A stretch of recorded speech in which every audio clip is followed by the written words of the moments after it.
शांति। ओम शांति। ओम शांति। आज 19/9/20 के प्यारे बाबा की साकार महावाक्य सुनेंगे। आज प्यारे बाबा की मुरली है, मीठे बच्चे। सत्य पंडा आया है तुम्हें सच्ची सच्ची यात्रा सिखलाने, तुम्हें सच्ची सच्ची यात्रा सिखलाने।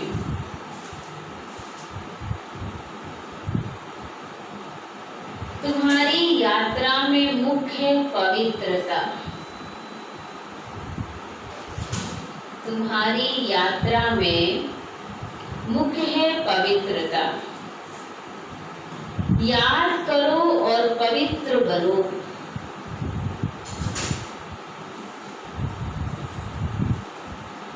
याद करो और पवित्र बनो।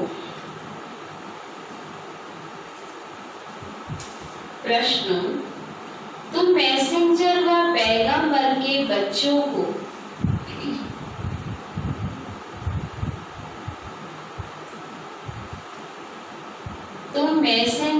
पैगंबर के बच्चों को किस एक बात के सिवाय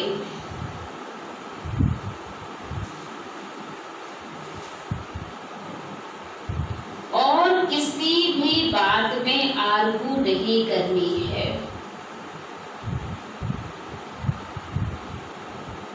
और किसी भी बात में आर्ग्यू नहीं करनी है।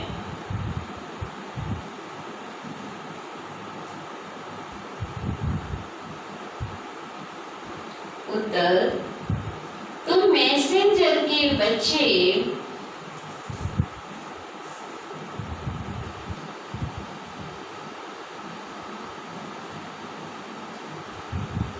सबको यही मैसेज दो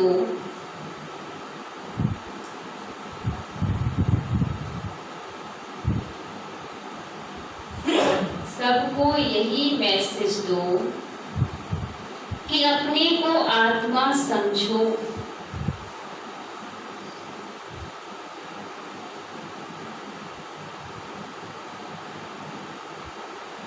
और बाबा को याद करो।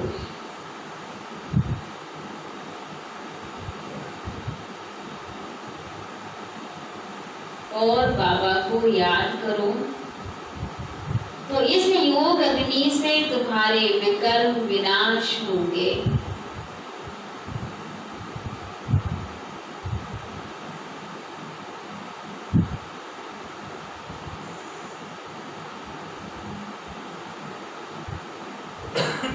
यही ओना रखो।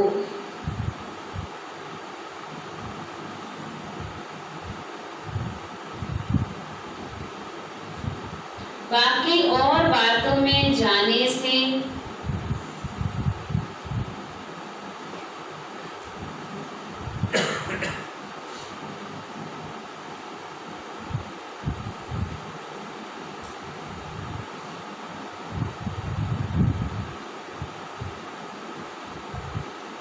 कोई फायदा नहीं।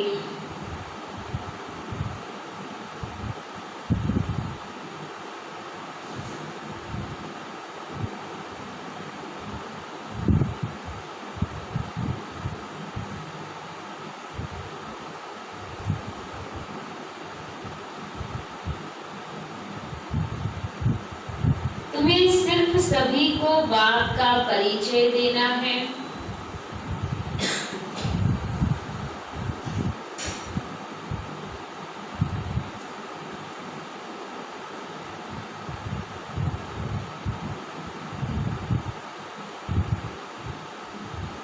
जिससे वह आस्तिक बने।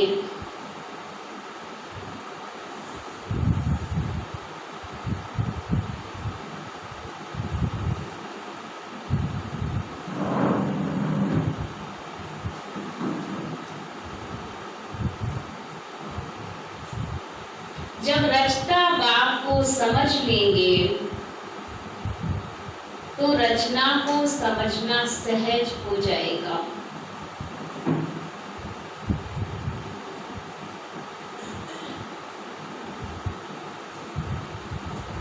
गीत हमारे तीरथ न्यारे हैं जो जग के तारे हैं। हमारा तीरथ जो है आत्मा का परम धाम बाबा के पास जाना, रूहानी यात्रा करना, ये तीरथ सबसे न्यारा है और सबसे प्यारा है, क्योंकि इसमें कोई खर्चा नहीं है, कोई टाइम नहीं लगता है और कोई खर्चा नहीं, वो तो लग ही नहीं रहा है, लेकिन साथ साथ कोई प्रकार का जरूर ये नहीं कि इसी टाइम पर ही जा सकते हो, कोई भी समय जा सकते हो, दिन में, रात में, सुबह, शाम, जब आपकी आवश्यकता लगे आपको अपनी यात्रा पे जाना है, 1 सेकंड का संकल्प किया और सीधे बाबा के पास परम धाम पहुंच गए, बाबा से पावर ली, तो इसमें कोई भी समय लगता नहीं है। ओम शांति। मीठे मीठे रूहानी बच्चे जानते हैं कि हम सत्य तीर्थवासी हैं, सच्चा पंडा और हम उनके बच्चे जो हैं वे भी सच्चे तीर्थ पर जा रहे हैं। यह है झूठ खंड अथवा पतित खंड। अभी सचखंड व पावन खंड में जा रहे हैं। मनुष्य यात्रा पर जाते हैं ना, कोई खास यात्राएं लगती हैं जहाँ पर कोई कभी भी जा सकते हैं। ये भी यात्रा है। इसमें जाना तब होता है जब सत्य पंडा खुद आए। तब पंडा गाइड करने वाला ना हो तब तक ये बाबा कहते हैं रास्ता आपको यात्रा का पता नहीं चलेगा। तो बाबा आया है, उसने हमें रास्ता दिखा दिया है, अब हम रोज यात्रा पर जाए। जहाँ पर कोई कभी भी जा सकते हैं, यह भी यात्रा है। इसमें जाना तब होता है जब सत्य पंडा खुद आकर वह आता है, तो कल्प कल्प के संगम पर आता। इसमें न ठंडी है, न गर्मी की बात है, न धक्के खाने की बात है। ये भी एक विशेषता। ठंडी गर्मी का भी दिक्कत नहीं। कुछ यात्राएं ऐसी होती जो कहते ठंडियों में करना चाहिए, गर्मी में ठीक नहीं है, कुछ गर्मियों में जाना चाहिए, पर इस यात्रा में कोई भी समय हम जा सकते हैं और भीड़ की भी दिक्कत नहीं है। ये तो यात्रा है। उन यात्राओं में सन्यासी भी जाते हैं। सच्ची यात्रा करने वाले जो होते हैं वे पवित्र रहते हैं। तुम्हारे में सभी यात्रा पर हैं, तुम ब्राह्मण हो। सच्चे ब्रह्मा कुमार कुमारियां कौन हैं जो कभी भी विकार में नहीं जाते। पुरुषार्थ तो जरूर है, मनसा संकल्प फल आवे, मुख्य है विकार की बात। बाबा कहते मन में संकल्प अगर आ गया, चलो चल गया, आया और गया।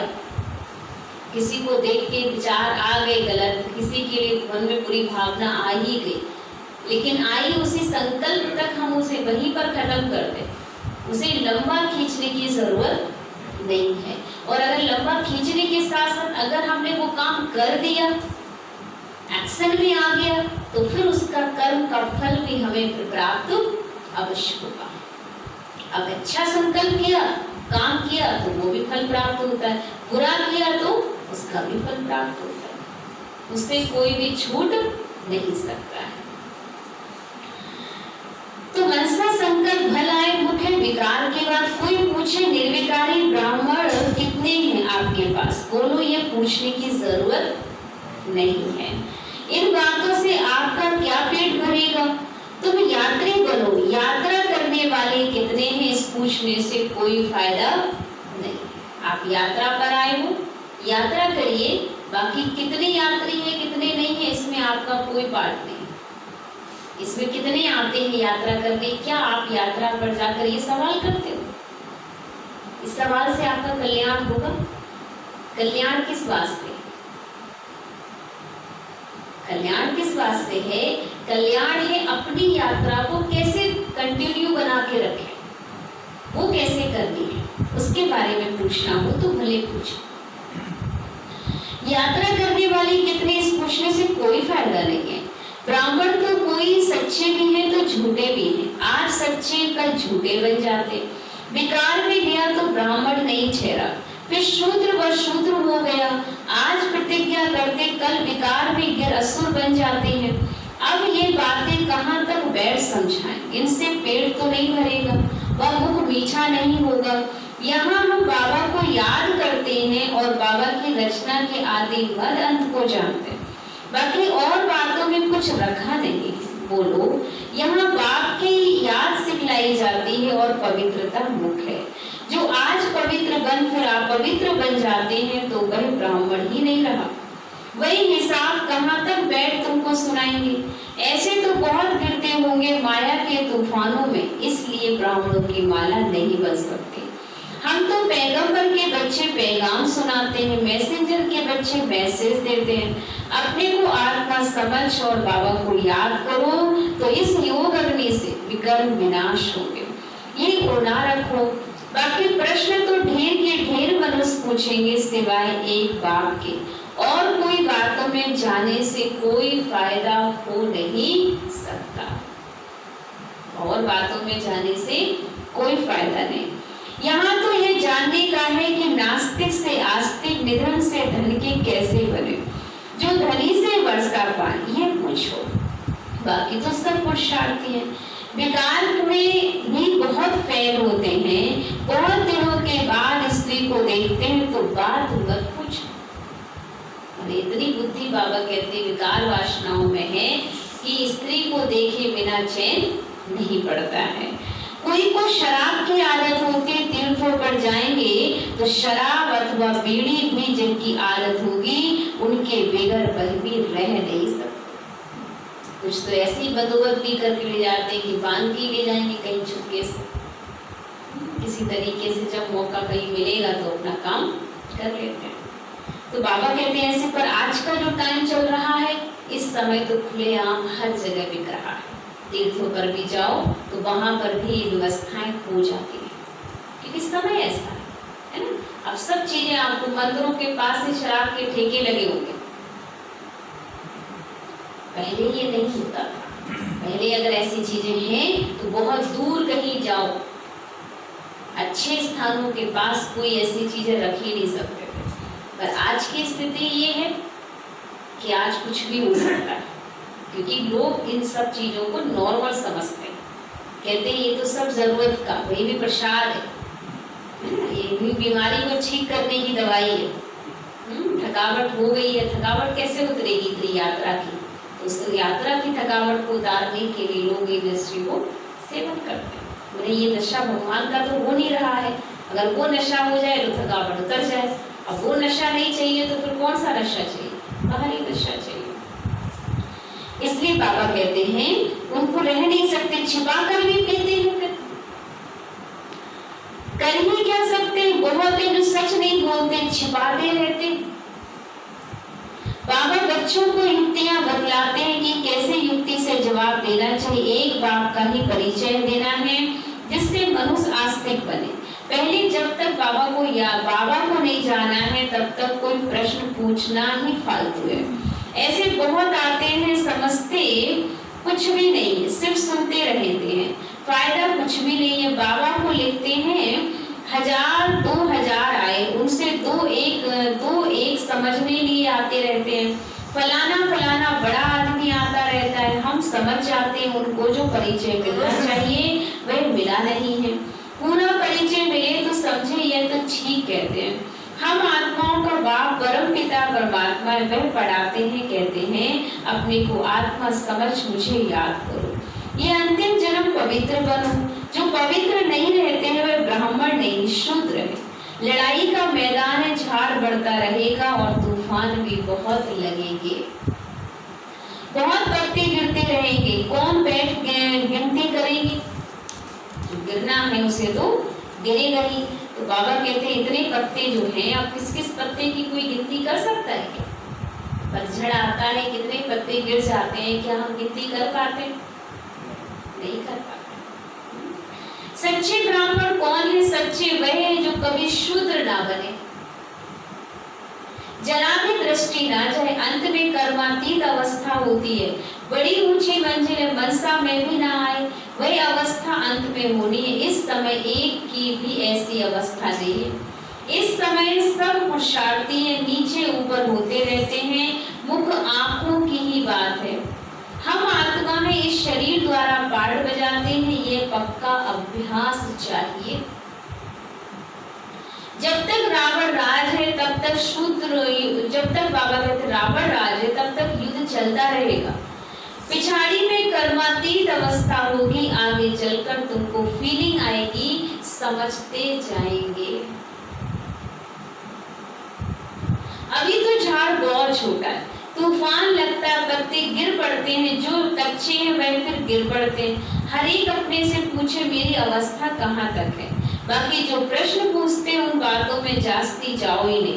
बोलो हम बाबा के श्रीमत पर चल रहे हैं, यह बेहद के बाप आकर बेहद का सुख का वर्षा देते अथवा नई दुनिया स्थापन करते हैं। यहाँ सुख ही होता है, जहाँ मनुष्य रहते हैं उसको ही दुनिया कहा जाता है। निराकारी वर्ल्ड में आत्माएं है ना, ये किसकी बुद्धि में नहीं है। आत्मा कैसी मिलनी है ये भी पहले कोई नए को नहीं समझाना है, पहले तो समझाना है कि बेहद के बाप से बेहद का वर्षा कैसे मिल सकता है।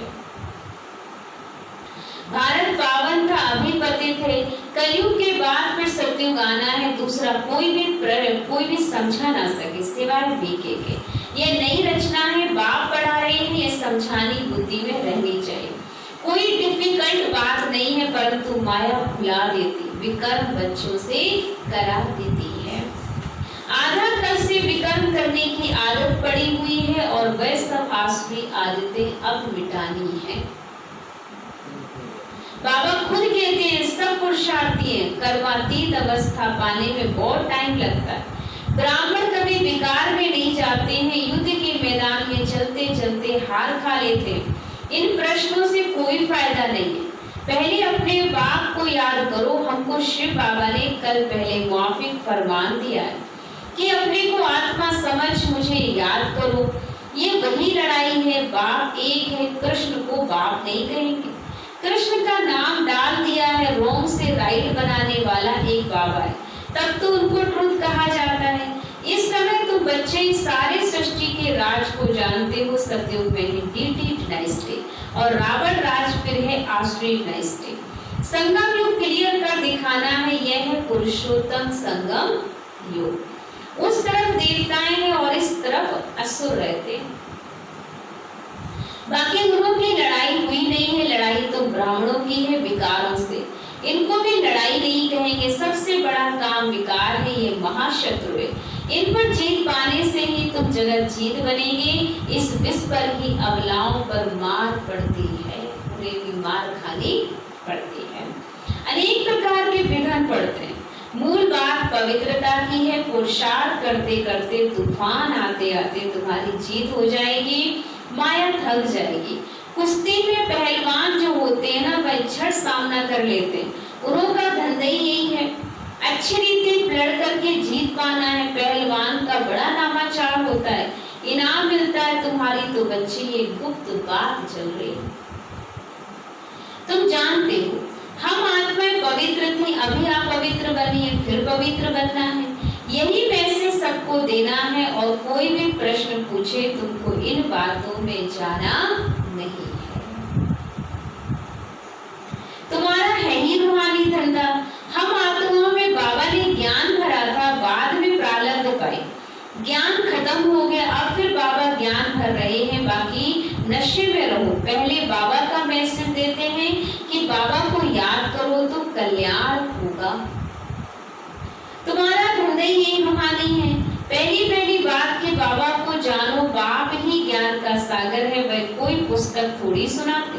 वो लोग जो डॉक्टर और फिलोसफी आदि बनते हैं वे किताब पढ़ते, भगवान तो नॉलेजफुल है। उनको सृष्टि के आदि मदन की नॉलेज है, वह खुद पढ़ा है क्या? वह तो सब वेदों शास्त्रों आदि को जानते हैं। बाप कहते हैं मेरा पाठ है तुमको नॉलेज समझाने का। ज्ञान और भक्ति का कॉन्ट्रास्ट और कोई बता ना सके, ये ज्ञान की पढ़ाई है। भक्ति को ज्ञान नहीं कहा जाता। सर्व का सदगति दाता एक बाप है। वर्ल्ड की हिस्ट्री रिपीट जरूर होती है, इसलिए पुरानी दुनिया के बाद फिर नई दुनिया भी जरूर आनी है। तो बच्चे जानते हो, बाबा हमको फिर से पढ़ा करके बाप कहते हैं बच्चे मुझे याद करो, जोर सारा इसी पर होता है, पढ़ाई पर ही सारा मदार है। बाबा जानते हैं बहुत अच्छे अच्छे नामी ग्रामी बच्चे इस याद की यात्रा में बहुत कमजोर हैं, और जो नामी ग्रामी नहीं है, बांधेरिया है, गरीब है, वह याद की यात्रा में बहुत रहते हैं। हर एक को अपने दिल से पूछे मैं बाबा को कितना समय याद करता हूँ।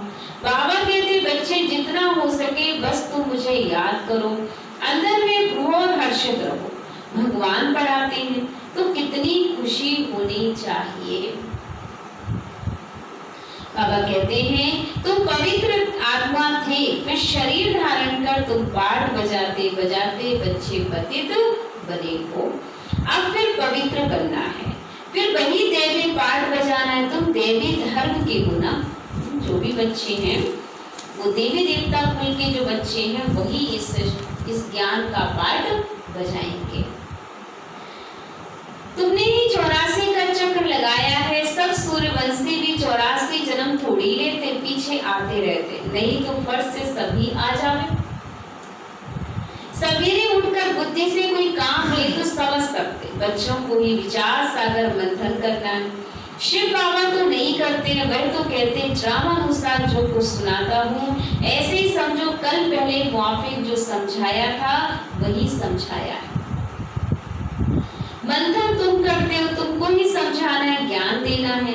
ये ब्रह्मा भी मंथन करते, बीके को मंथन करना है, शिव बाबा को नहीं। मूल बात कोई भी जास्ती टॉक नहीं करनी है, ज्यादा बोलचाल बाबा कहते हैं बिल्कुल भी यहाँ पर नहीं करना। मूल बात क्या है, बाबा को याद करना है। इसलिए जास्ती टॉक नहीं। आर्गू शास्त्रवादी आपस में बहुत करते हैं, तुमको आर्गू नहीं करना है बिल्कुल भी। तुमको सिर्फ पैगाम देना, पहले सिर्फ मुख एक बात पर समझाओ और खिलाओ, लिखाओ कि पहले ये शब्द रखो कि ये कौन कौन पढ़ाते हैं, सुन लिखो। ये बात तुम पिछाड़ी में ले जाते हो, इसलिए संशय पड़ जाता है। निश्चय बुद्धि ना होने के कारण समझते ही नहीं, सिर्फ कह देते हैं बात ठीक है। तो पहले मुख बात है, अपने को आत्मा समझ के बाबा को याद करो। रचता बाबा को समझो, फिर रचना का राज समझना है। मुख बात गीता का भगवान कौन है, तुम्हारी विजय भी इनमें होनी है। पहले कौन सा धर्म स्थापन हुआ, पुरानी दुनिया को नई दुनिया कौन बनाते हैं? बाप ही आत्माओं को नया ज्ञान सुनाते हैं जिससे नई दुनिया स्थापन होती है। तुमको बाप और रचना की पहचान मिलती है, तो पहले तुम अलग पर पक्का करो। फिर बेबादशाही, ये बाप से ही वर्षा मिलता है। बाबा को जाना तो वर्षे का हकदार बन गया। बच्चा जन्म लेता है, माँ बाप को देखा और बस पक्का हो जाएगा। माँ बाप के सिवाय कोई के पास जाएगा भी नहीं, क्योंकि माँ से दूध मिलता है। यह भी ज्ञान का दूध मिलता है, माता पिता है नाम। ये बड़ी महीन बात है, जल्दी कोई इन बातों को समझ ना सके। अच्छा, मीठे मीठे सिखी नदे बच्चों प्रति माता पिता बाप दादा का याद प्यार और गुड मॉर्निंग। रूहानी बाप की रूहानी बच्चों को नमस्ते। हम रूहानी बच्चों की रूहानी बाप दादा को दिल व जान से सिक व प्रेम से याद प्यार और गुड मॉर्निंग। नमस्ते नमस्ते नमस्ते। शुक्रिया बाबा, शुक्रिया बाबा, शुक्रिया। मेरी जिंदगी को संवारने वाले बाबा, तेरा लाख लाख शुक्रिया शुक्रिया शुक्रिया। धारणा के लिए मुख्य सार, फर्स्ट पॉइंट है सच्चा सच्चा पवित्र ब्राह्मण बनना है। सच्चा सच्चा पवित्र ब्राह्मण बनना, कभी शूद्र पतित बनने का मनसा में ख्याल ना आए।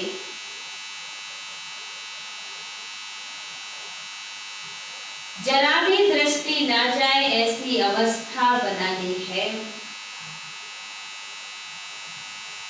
जरा भी दृष्टि ना जाए ऐसी अवस्था बनानी है। सेकंड पॉइंट, बाप जो पढ़ा रहे हैं वह समझानी बुद्धि में रखनी है।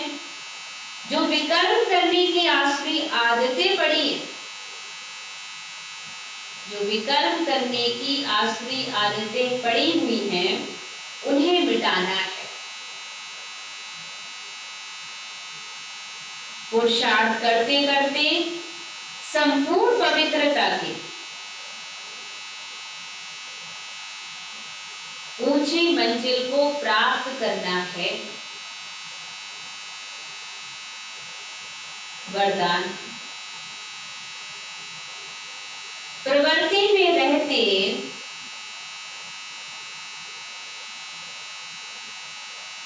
परवृत्ति में रहने वाले निरंतर योगी भव। स्पष्टीकरण है, निरंतर योगी बनने का सहज साधन है प्रवृत्ति में रहते परवृत्ति में रहना। प्रवृत्ति में रहने की वृत्ति कैसी? पर माना संपूर्ण निर्विकारी जो बनने की वृत्ति बाबा ने दी है वो वाली वृत्ति। परवृत्ति अर्थात आत्मिक रूप की वृत्ति। जो आस्तिक रूप में स्थित रहता है, आत्मिक रूप में स्थित रहता है, वह सदा न्यारा भी होता है और वह प्यारा भी बन जाता है। कुछ भी करेगा लेकिन वह महसूस होगा जैसे काम नहीं किया लेकिन खेल किया। तो प्रवृत्ति में रहते आत्मिक रूप में रहने से ही सब खेल की तरफ सहज अनुभव होगा, बंधन नहीं लगेगा। सिर्फ स्नेह और सहयोग के साथ शक्ति की एडिशन करो तो हाई जंप लगा लेंगे। स्लोगन है, बुद्धि की महीनता अथवा आत्मा का हल्कापन। बुद्धि की महीनता अथवा आत्मा का हल्कापन ही ब्राह्मण जीवन की पर्सनैलिटी है। ब्राह्मण जीवन की पर्सनैलिटी है।